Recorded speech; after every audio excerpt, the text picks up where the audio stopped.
Welcome students. आज के हमारे इस लेक्चर में हम हमारी इस एक्सरसाइज 3.7 के क्वेश्चन नंबर 7 का फोर्थ पार्ट सॉल्व करेंगे। इस पार्ट में हमें दो लीनियर इक्वेशंस गिवन है, हमें इन्हें सॉल्व करना है। सॉल्व का मतलब यह है कि मुझे यहाँ पर x और y की वैल्यू चाहिए। अब स्टूडेंट्स, ऐसे लीनियर इक्वेशन को सॉल्व करने के तो हमने बहुत सारे मेथड स्टडी किए हैं, ग्राफिकल मेथड, एल्जेब्रिक मेथड। अब ग्राफिकल मेथड तो जैसे कि हम जानते हैं बहुत ही टाइम कंज्यूमिंग होता है, बिकॉज ग्राफ बनाने में बहुत टाइम लगता है, तो इसे रहने देते हैं। एल्जेब्रिक मेथड की बात करते हैं। इस मेथड के भी 3 टाइप्स होते हैं, substitution, elimination and cross multiplication method. But हम एक ऐसा मेथड सिलेक्ट करेंगे जो जल्दी से ऐसी गिवन पेयर ऑफ इक्वेशंस को सॉल्व कर दे। अब स्टूडेंट्स, मेथड को सिलेक्ट करने से पहले हम सबसे पहले यहां पर इक्वेशन को थोड़ा सिंप्लीफाई कर लेते हैं।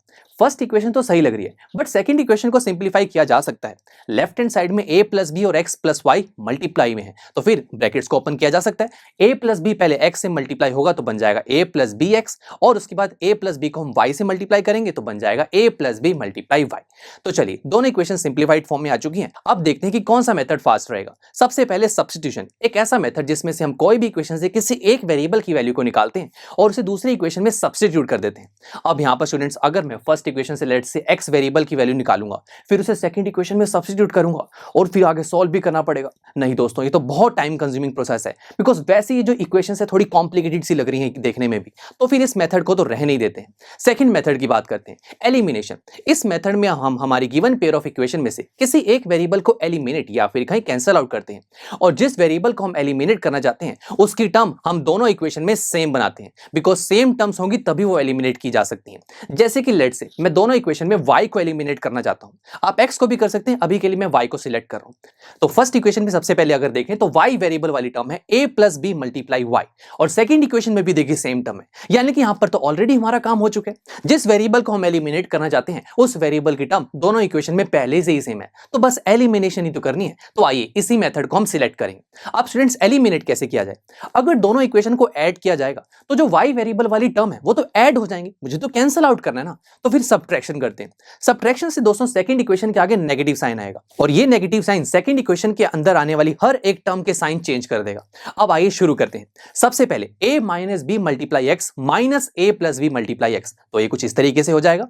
उसके बाद सेकंड टर्म को देखें तो बिल्कुल सेम टर्म्स हैं, बट इनके साथ लगे हुए साइन अपोजिट है, तो ये कैंसिल आउट हो जाएंगे, और यही हम चाहते थे।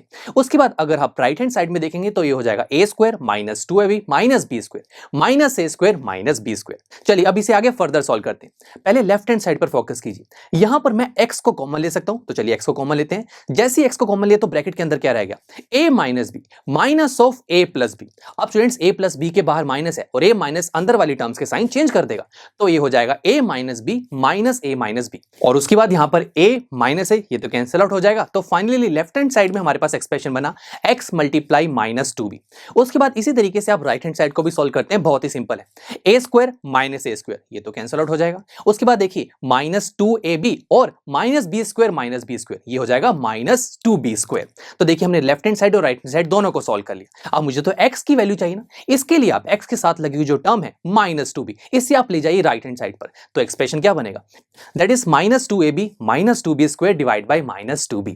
तो देखा, x की वैल्यू तो हमारे पास आ चुकी है, और हम इस वैल्यू को थोड़ा और सिंप्लीफाई भी कर सकते हैं। देखिए न्यूमरेटर में हम कुछ कॉमन ले सकते हैं, हाँ बिल्कुल, हाँ माइनस 2b कॉमन आ सकता है। जैसे हमने माइनस 2b कॉमन लिया तो अंदर रह गया a प्लस बी। अब ऐसा करने से दोस्तों क्या हुआ, ऊपर भी माइनस 2b है, नीचे भी माइनस 2b, कैंसिल आउट। तो फाइनली x की वैल्यू क्या हो चुकी है? a plus b. अब मुझे y की वैल्यू चाहिए, तो इसके लिए आप अपने x की वैल्यू को फर्स्ट या सेकंड किसी भी इक्वेशन में पुट कर दीजिए, आपके पास y की वैल्यू आ जाएगी। तो चलिए मैं अभी के लिए अपनी फर्स्ट इक्वेशन में x की वैल्यू को a प्लस बी पुट करूंगा। तो देखिए y की वैल्यू कैसे निकालेंगे, तो put the value of x in equation first. तो देखिए ये हमारी फर्स्ट इक्वेशन थी, यहां पर मैंने x की वैल्यू को पुट किया।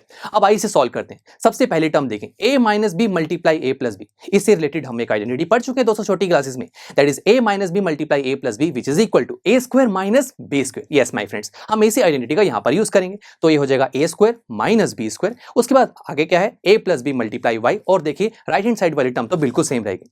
नाउ स्टूडेंट्स, मुझे तो y की वैल्यू चाहिए ना, तो ये जो लेफ्ट हैंड साइड में बाकी सभी टर्म्स है ना, उसे भी राइट हैंड साइड पर ले जाते हैं। तो एक्सप्रेशन क्या बनेगा? a plus b multiply y, और उसके बाद जो लेफ्ट हैंड साइड वाली टर्म्स थी मैं उन्हें सबको राइट हैंड साइड पर ले गया। अब यहां पर स्टूडेंट्स जरा आप देखिए, a स्क्वायर और a स्क्वायर दोनों सेम टर्म्स है, बट इनके साथ लगे हुए साइन अपोजिट है, कैंसिल आउट। ऐसे दोस्तों b square minus b square, ये भी कैंसिल आउट। तो क्या रह गया? सिर्फ माइनस 2ab। और उसके बाद बट मुझे y की वैल्यू चाहिए, तो y के साथ लगा हुआ जो a प्लस बी है इसे भी ले जाइए राइट हैंड साइड पर, तो ये डिनोमिनेटर में चला जाएगा। तो फाइनली y की वैल्यू आ गई minus 2ab divide by a plus b. तो देखा y की वैल्यू निकालना भी कितना ईजी था। तो स्टूडेंट्स आपने देखा ना कि एलिमिनेशन मेथड ने कितनी जल्दी से ऐसे इक्वेशंस को सॉल्व करके दिखाया और हमारे पास x और y की वैल्यू भी आ गई। चलिए दोस्तों, अब मिलते हैं आपसे नेक्स्ट लेक्चर में, जहां पर हम हमारे इसी क्वेश्चन 7 का 5th पार्ट सॉल्व करेंगे। आई एम श्योर स्टूडेंट्स आपको ये लेक्चर काफी पसंद आया होगा और ऐसे ही मजेदार तरीके से अपने हर एक कॉन्सेप्ट क्लियर करने के लिए डाउनलोड कीजिए PUStack ऐप को, जहां पर आपके पास और भी बहुत सारे ऑप्शंस होंगे, जैसे कि back exercise solutions, tip videos, sample papers and much more. So what are you waiting for? Download the app now.